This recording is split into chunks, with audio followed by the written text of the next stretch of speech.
Olá, meu nome é Rodrigo Rodrigues Dias, sou juiz de Direito da Vara da Infância e da Juventude da Comarca de Toledo, já há 16 anos, tenho 19 anos de carreira, sou mestre em Ciências Sociais e hoje curso doutorado em Direito.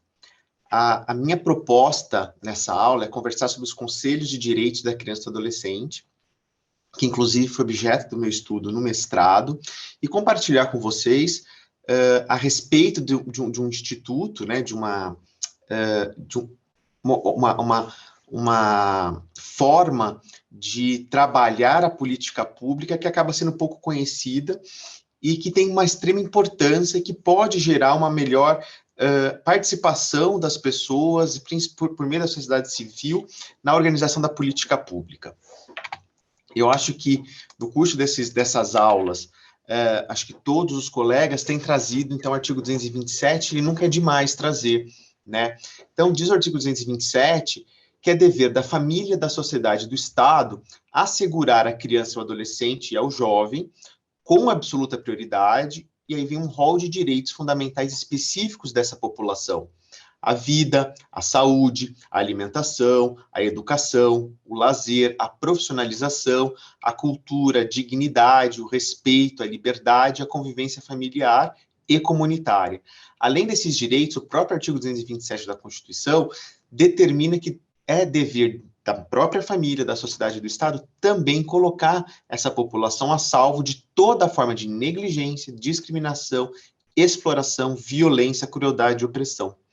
Então, esse artigo, ele sintetiza o que vocês já devem ter ouvido nas últimas aulas, a doutrina da proteção integral.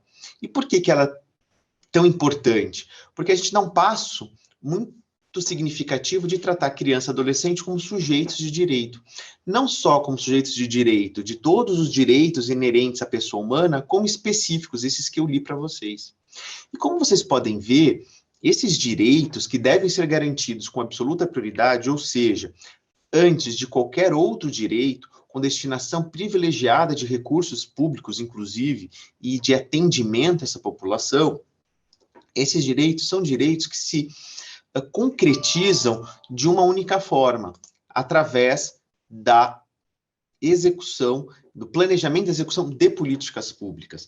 Veja, o direito à vida, né, ele só se concretiza, se a gente for pegar os artigos 7º e seguintes do ECA, quando há um cuidado com a gestante, quando uma política pública de atendimento a essa gestante que permita o nascimento com vida, os exames pré-natais, perinatais, o atendimento perante o SUS, o fornecimento de medicamentos, todas essas necessidades, todos esses desdobramentos do que significa o direito à vida, né, e também à saúde, exigem uma política pública. A alimentação, né, o dia a dia da Vara da Infância e da Juventude, eu trabalho com processos em que crianças ou adolescentes que têm alguns problemas alimentares e que necessitam, por exemplo, de um leite específico ou de um suplemento específico que nós precisamos conceder quando a política pública não dá conta ou não faz aquilo que está previsto na Constituição ou na lei. Mesmo direito à educação. Como que eu concretizo o direito à educação? Eu preciso de uma política pública, não só para a construção de escolas, né, como também para contratação de professores, de equipes técnicas, de como vai funcionar. Recentemente tem a questão do homeschooling, que demanda, então, a organização de uma política pública, já que o STF considerou, né, constitucional a possibilidade do homeschooling, mas como a gente vai executar isso? Né, como que ele vai, na prática, funcionar? Também precisa de uma política pública. Então, vejam, para que o 227 se torne uma realidade, é necessário que tenha por trás uma série de respostas do Estado com políticas públicas para que efetive esses direitos. Senão, eles não deixam de ser direitos que constem no papel. Daí a importância da gente pensar na área da infância e da juventude, numa política pública que não tenha uma solução de continuidade com o fim dos mandatos dos nossos prefeitos, governadores, presidentes, deputados federais, deputados estaduais, senadores e vereadores. Porque, e vejam, quando a criança e o adolescente enfeixam em si uma série de direitos, esses que eu vos li, mas que estão, inclusive, discriminados no Estatuto da Criança e do Adolescente, eu vou precisar de uma política pública que tenha não só continuidade, mas que seja intersetorial. Uma política só não vai dar conta de todas as necessidades de crianças e dos adolescentes. Por isso que a gente fala que a política pública na infância e na juventude é uma política intersetorial. Ela demanda o constante diálogo e debate entre os diversos setores do poder público, incluindo aí não só o poder executivo, mas dentro do poder executivo, do legislativo, do judiciário, além da sociedade civil organizada, para que a gente consiga dar conta destes direitos numa perspectiva de incompletude dos saberes, de incompletude de uma política setorial de dar conta desse rol de direitos. Então, estou falando tudo isso para a gente lembrar de como a política pública ela é essencial quando nós pensamos em direito da infância e da juventude. E é neste contexto que entram os conselhos, né? Como a gente vai ver. Então, é importante a gente retomar a doutrina da proteção integral, lembrar desse rol de direitos específicos que esses sujeitos têm, direitos que devem ser concedidos com prioridade absoluta e de forma, principalmente, intersetorial, coordenada, articulada, e o papel que os conselhos podem ter nessa perspectiva. Então, onde estão previstos os conselhos gestores na Constituição Federal? Os artigos, especificamente da criança e do adolescente, diz lá o artigo 227, parágrafo 7º, que no atendimento das crianças e dos adolescentes, levar-se em consideração o disposto no artigo 204, que é um dispositivo lá da assistência social, que diz que nas ações governamentais na área de assistência social, que se aplica à criança e adolescente, vejam, a despeito do 204 é escrito da assistência social, não significa que só assistência social vai dar conta da criança e adolescente, né? Tanto que no artigo 227 a remissão 204, para ser interpretado com base no que o 227 traz, que é a doutrina da proteção integral. Então, o Conselho Municipal, ou Nacional, Municipal ou Estadual da Criança e do Adolescente são conselhos que têm que ter um diálogo intersetorial. Não é só a assistência social que está ali presente, né? A saúde tem que estar ali presente, o esporte, o lazer tem que estar ali presente, a cultura tem que estar ali presente, para poder deliberar e tratar de uma política intersetorial, tá? Serão realizados com recursos do orçamento da Seguridade Social, previsto em 95, além de outras fontes, e organizados com base nas seguintes diretrizes. E são essas diretrizes que vão trazer a fundamentação de como funciona o desenho institucional do Conselho Gestor do Direito da Criança e do Adolescente. Então, as diretrizes são duas principais: a descentralização política administrativa, né, e a participação da população. Então, os conselhos são espaços que são previstos tanto na União, tanto nos estados, como em cada município, nessa perspectiva de descentralizar a política administrativa, dentro desses espaços, haverá a participação da população. E a população vai ser representada por organizações representativas, ou seja, por entidades organizadas da sociedade civil que tenham ligação e que tenham vinculação com o tratamento das questões da criança e do adolescente. Isso traz para o Conselho uma forma de representação muito mais próxima da realidade daqueles que trabalham diretamente com a criança e do adolescente. A perspectiva, a promessa desses conselhos, então, é dar maior legitimidade na formulação das políticas públicas, porque não vão ser só aqueles eleitos para isso que você fica 4 anos esperando para poder exigir que a política pública funcione. Então, veja, quando nós vamos às urnas e votamos uma proposta de um presidente, de um governador ou de um prefeito, nós temos um cabedal de promessas que acreditamos que esse cabedal vai ser objeto de transformação em políticas públicas com base naquilo que nós votamos. E se isso não for o que acontecer, porque não há uma vinculação, ou seja, o mandato, ele é que a gente chama, né, na ciência política, ele não é impositivo, ele é fiduciário, ou seja, nós confiamos que isso vai acontecer, mas esse eleito não necessariamente não vai cumprir todas as suas promessas, isso não gera nenhum tipo de consequências para os seus mandatos, né? O que nos restaria, numa visão de democracia, como a gente fala, competitiva, né, ou schumpeteriana, é não fazer nada, né, esperar 4 anos e votar em outro que tem uma proposta diferente. Os conselhos, entre outros instrumentos de democracia participativa da nossa Constituição, ele está aí justamente para isso. Um espaço de debate da população por meio da sociedade civil organizada, com representantes dos poderes públicos, de modo a cobrar a continuação de políticas públicas efetivas para criança e para adolescente, que vinham sendo executadas no mandato anterior, por exemplo, e que são importantes, ou mesmo deliberar e exigir da administração pública, né, dos chefes de executivo, posturas que retratem aquilo, não só que foi prometido, mas aquilo que é necessário para melhor atendimento da população infanto-juvenil. Então, os conselhos, eles têm esse caráter de maior impacto democratizante, né, de maior democratização para política pública, para que as pessoas possam, por meio da sociedade civil, participar, né? Então, vejam, e aqui eu trago aqui, né, as políticas públicas para a população infanto-juvenil, ela tem características específicas, né, nós já falamos, ela tem que ser intersetorial, ela é baseada na descentralização política administrativa, mas essa descentralização, segundo o Estatuto da Criança e do Adolescente, foca na municipalização do atendimento, né, ou seja, o espaço privilegiado de atendimento é o município, por ser o espaço onde moram as pessoas, onde as pessoas têm o acesso, tanto as crianças e adolescentes como suas famílias. Por isso que há um destaque, no que eu vou apresentar para vocês, ao Conselho Municipal dos Direitos da Criança e do Adolescente. E não bastasse, a política pública de infância e da juventude tem de ser promovida com absoluta prioridade, né? Tem que ter recursos públicos privilegiados, tem que ter atendimento privilegiado, no sentido de atendimento prioritário a essa população. E aqui eu trago para vocês o que é o ciclo da política pública, né? E onde que a gente pode pensar. Veja, o ciclo começa com a identificação de um problema.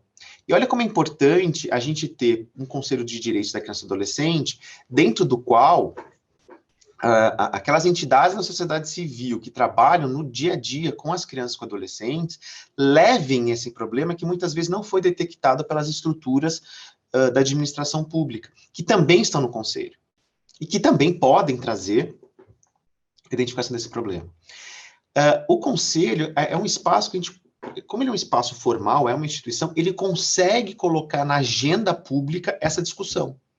Ele faz reuniões mensais, as ordinárias, fora as extraordinárias que sejam necessárias, né, para determinada situação, e consegue impor uma agenda na medida em que tem as atas e pode determinar encaminhamentos que façam e que provoquem a discussão, né? Essa discussão, você veja, pode haver uma série de soluções, como está aí, alternativa A, B, C, D, toma-se uma decisão. Qual dessas alternativas vai ser aquela adotada, né? É planejado, então, olha, a gente vai tomar essa decisão de forma a resolver essa questão, né? Ela é planejada, como que vai ser isso? Implementada, algo que é essencial, é o monitoramento e avaliação, para a gente voltar e falar assim, esse problema público foi resolvido? Ele precisa de ajustes? Né? E a gente começa, olha, precisa de ajustes, vamos colocar na agenda pública, vamos pensar nas soluções para os ajustes, tomar a decisão, enfim, e o ciclo continua. Então, os conselhos de direito, eles entram nessa questão do ciclo da política pública, eles podem monitorar e e inserir, forçar a inserção de problemas públicos que muitas vezes não estão sendo devidamente analisados pelos detentores dos mandatos eletivos, né? E aí forçar, de alguma forma, a esfera pública a lidar com essa situação.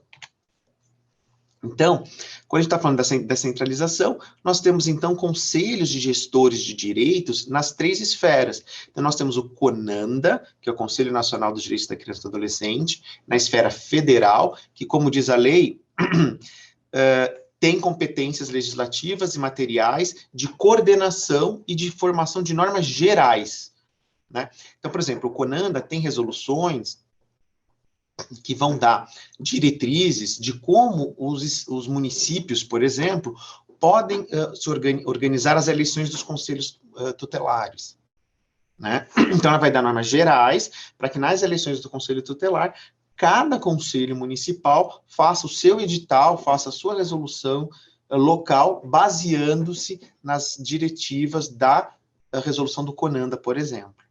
Os SEDECAS, então cada estado tem um conselho estadual dos direitos da criança e do adolescente, que vão trazer para dentro da esfera estadual as regulamentações e as deliberações federais, fazendo os ajustes necessários para a realidade do seu estado, e os CMDCAs, que são os conselhos municipais dos direitos da criança e do adolescente, que é órgão necessário, criado por lei municipal, em cada um dos municípios, né, em que vai servir para detectar as questões no município e fazer circular, então, aquele ciclo, né, da política pública em benefício a crianças e adolescentes. E aí eu destaco a municipalização. Né, o artigo 81, inciso 1 do ECA, diz que a municipalização é a primeira diretriz estabelecida para a política de atendimento. E a gente tem um federalismo no nosso país de 3 esferas, né?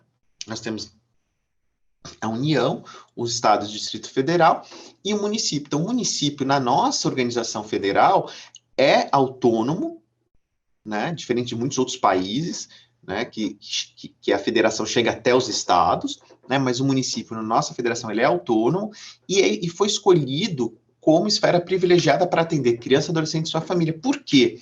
Veja que o artigo 19 do ECA diz que a criança ou adolescente é garantida a convivência familiar e comunitária. Então, ele tem que receber o atendimento diretamente dentro da sua comunidade, o que se faz mais adequado nos municípios do que na esfera estadual ou federal, até pelo acesso que as pessoas têm a esses serviços. Então, aí, né, a solução, então, é a ideia que a solução emerja da própria comunidade. Por isso que a importância dos conselhos municipais, que estão mais próximos e mais atentos às necessidades daquelas pessoas que são titulares de direitos com prioridade absoluta, que são as crianças e adolescentes e as suas famílias, né? Então, é no cotidiano do município que a gente consegue ter a maior sensibilidade de encontrar esses problemas e a solução acaba sendo mais urgente e eficaz. Então, dentro desse aspecto, por isso que há uma grande importância do CMDCA, do Conselho Municipal, né? Então, além da descentralização político-administrativa, diretriz constitucional 227 com 204, como nós lemos, a participação paritária.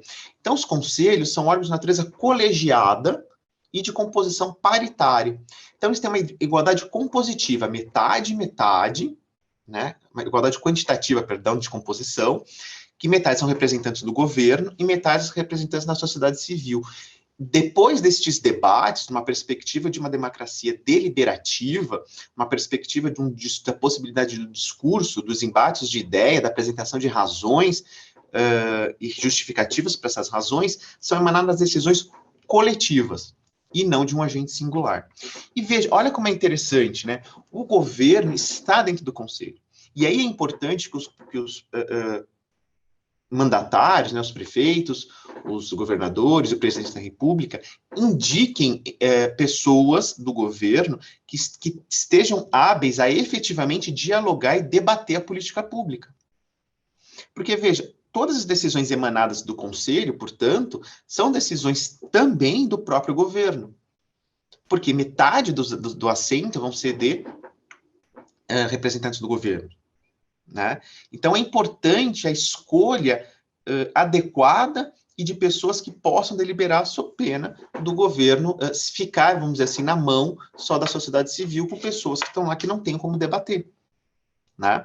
Então, essa postura de importância aos conselhos que deve ser dado pelas administrações públicas eleitas, se revela na hora de indicar pessoas com competência e capacidade de dialogar, de apresentar para a sociedade civil, quando ela traz um problema, por exemplo, e quer colocar na agenda, o que pode fazer, o que não pode fazer. Então, se sai uma deliberação do conselho, uma decisão do conselho, o prefeito, por exemplo, não pode se negar a cumprir, em princípio. Por que não? Porque pessoas indicadas por ele, que são metade do conselho, concordaram com essa deliberação. Então, é como se a própria prefeitura, de alguma forma, estivesse também ratificando essa decisão. As organizações da sociedade civil, para participar e terem um assento no conselho, elas têm que estar legalmente constituídas há pelo menos 2 anos e ter um âmbito de atuação no território, né? Então, ou no âmbito estadual, ou no âmbito federal, ou no âmbito daquele município que tem o conselho, né? E tem que ter também nos seus atos constitutivos, né, o objetivo de lidar, de alguma forma, com o atendimento de criança e adolescente. Uma vez eleitos, então, há eleições periódicas para a composição do assento dos assentos da sociedade civil, o mandato passa a pertencer à entidade, e a entidade que indica, dentro da sua estrutura, quem vai estar lá, né, para se manifestar, para participar. Uma das questões mais complexas é a questão de, vocês vejam, os conselhos são órgãos deliberativos, né? Então, eles decidem, deliberar é decidir, então eles decidem sobre a matéria que a lei coloca sob a sua esfera de competência.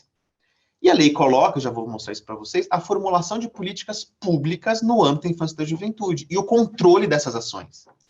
Então, se deliberar é decidir, isso o artigo 204 diz que a organização, a gente pode até voltar lá, ó, acho que é importante a gente ler, as ações governamentais na área da infância, né, por exemplo, são organizadas com base nas seguintes diretrizes: participação da população, descentralização política administrativa e participação da população por meio de organizações representativas na formulação das políticas do controle. Só é legítima uma ação do município, do Estado, da União, se observar uma decisão prolatada por um conselho que é formado, inclusive, por metade desses membros são do próprio Estado, né? Então, o artigo 88.2 do ECA dá esse caráter deliberativo, a Constituição 204.2 dá esse caráter deliberativo, e mais, é da própria natureza participativa do conselho e a lógica dos seus funcionamentos. Porque para que eu teria um conselho se ele é só para fazer recomendações? Né? Para que eu teria um conselho e uma determinação de uma maior democratização e ampliação, se essa democratização não se traduz na política pública decidida? Quer dizer, o que adianta o conselho deliberar? Olha, nós identificamos um problema, perguntamos para o município não resolveu a questão, né? Então nós deliberamos por meio de uma resolução que o conselho o município tem tanto tempo, tanto prazo para fazer isso, isso e isso.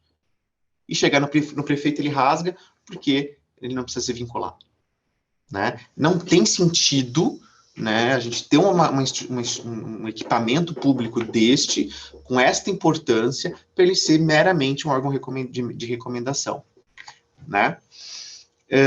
E aí é que está. Então, essas ações na área da infância e da juventude, por força dessas diretrizes, elas são obrigatoriamente vinculantes. Então, as deliberações que vêm a respeito da construção da política pública dos conselhos devem vincular o Poder Executivo. Então, se o Conselho identificou um determinado problema público, colocou na agenda, pediu informações, ou às vezes os próprios membros do Estado levaram essas informações, Estado, as 3 esferas, né, para o Conselho, às vezes ali mesmo já se resolveu, mas às vezes não vem a resposta. Ele delibera sobre a política pública, não, precisa ser implementado isso, né, encaminha para o prefeito, para o governador ou para o presidente da República, eles têm de resolver, até porque, de novo, quem produziu foram seus próprios representantes. Então, não pode simplesmente dizer que, olha, eu não posso cumprir o deliberado porque é inconveniente e não tem oportunidade. Mas o senhor não mandou para lá o secretário da Fazenda, que é importante estar lá? Então, se ele votou também a favor dessa política é que eles devem ter, ao mínimo, esclarecido que é possível isso ser ajustado, né? E tem uma outra questão também, né? É a prioridade absoluta. Então, se um órgão deliberativo que funciona com pessoas chaves da administração pública, que é o que deveria ser, como já expliquei, mas sociedade civil eleita por entidades que atuam todo dia com os adolescentes, com as crianças, com suas famílias, mostraram que há uma falha na prestação de serviço, uma falha na política pública, que não está convertendo aqueles direitos do artigo 227 em realidade, diante da prioridade absoluta, ele não pode dizer que tem falta de verba, né? Com base no próprio artigo 4º do ECA, ele vai discriminar o que significa prioridade absoluta e, de novo, entre elas, a destinação privilegiada de recursos públicos. Então, quais são as competências de um conselho municipal, principalmente, né, ou dos conselhos, mas eu vou focar no municipal, da criança e do adolescente? Então, artigo 88.2, deliberação sobre política pública e sobre controle de ações, como nós já falamos. B, a gerência do fundo municipal, ou seja, aquele dinheiro que a gente chama do FIA, da possibilidade de destinação de recursos do imposto de renda para os conselhos, para que eles possam aprovar o uso desse dinheiro para projetos, né, dentro do âmbito de sua atuação. O registro de entidades e programas. Então, todas as entidades e programas que desenvolvam um trabalho ligado à criança e adolescente precisam de um registro no Conselho Municipal.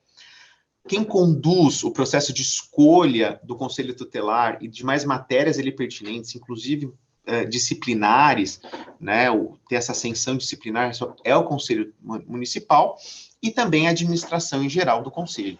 Né? Ou seja, eles precisam tomar decisões que permitam o seu próprio funcionamento, quando vai ser eleição, onde vão ser as reuniões, de quanto em quanto tempo essas reuniões vão acontecer, tá? E aí, é um pouco da minha pesquisa, né? Eu analisei 72 atas, e aí tá aí para a gente dar uma olhada no que está acontecendo. Então, veja, que a gente tem aqui as 5 competências, né? Então, deliberar, que é o que está na Constituição, é a única que está na Constituição, né? A gerência do fundo, registro de entidades, a matéria pertinente ao conselho, essas 3 estão no estatuto, e essa administração geral acaba sendo inerente. E veja a diferença, né? Veja, você tem, né, isso foram 2 gestões que a gente comparou, 1 para 14, né?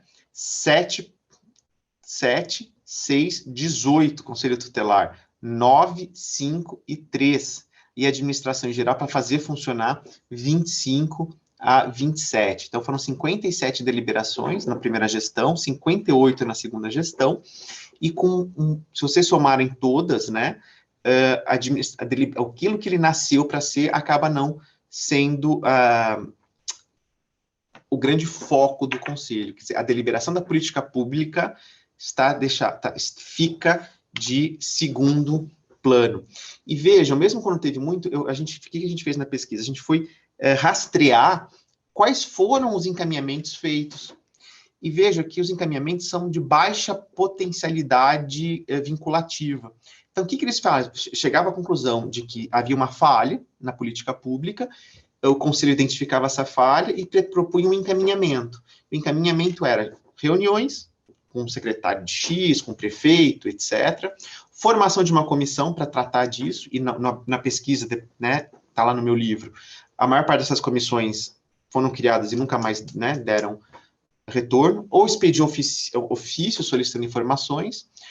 Houve uma questão de publicar dados para ver se a publicação desses dados trazia essa situação à agenda pública, e aprovação de relatórios de gestão com ressalvas, quer dizer, esse relatório de gestão de como está sendo usado o dinheiro que era apresentado no Conselho, por mais que não refletisse aquilo que os conselhos entendiam, que o Conselho entendeu ser importante, ele acabava aprovando com ressalvas. Então, veja, o impacto também do que o Conselho está fazendo, a falta de um instrumento jurídico mais incisivo, né, para que isso se transforme em política pública, essas deliberações, faz com que o Conselho acabe não deliberando. E veja, já encaminhando para o final, a gente tem, na verdade, 4 competências contra uma. Então, a lei deu para o Conselho Municipal mais competências, né, que é a B, a C, a D e a E, enquanto a única que está constitucionalmente prevista, que seria deliberar sobre política pública e controle de ações, acaba ficando contra, é uma contra 4, eles precisam dar conta de 4 competências contra uma que seria a mais importante. E um outro grande problema é que deliberar sobre política pública é natural e tradicionalmente do Poder Executivo. Então, se o Conselho não delibera, se o Conselho não faz a política pública, não há um vazio legislativo, não há um vazio no mundo jurídico. O prefeito está lá fazendo a política pública. Pode haver defeitos, mas não há um vazio, diferentemente das demais competências. Então, se não gerir o fundo municipal, o dinheiro não vai ser usado. Se não registrar as entidades não vão poder ter acesso a uma série de questões que dependem do número de registro. Se ele não tratar da condução da eleição do conselho tutelar, não tem conselho tutelar, a eleição não sai. E se ele não tratar da própria administração de como ele mesmo vai funcionar, ele tem problemas de funcionamento, né? Então, o que tem acontecido, né? Tem acontecido que essa função essencial e deliberativa de um órgão altamente democrático e com uma participação mais eficiente de pessoas, de entidades que atuam com a criança, acaba ficando, apesar da sua importância, em segundo plano.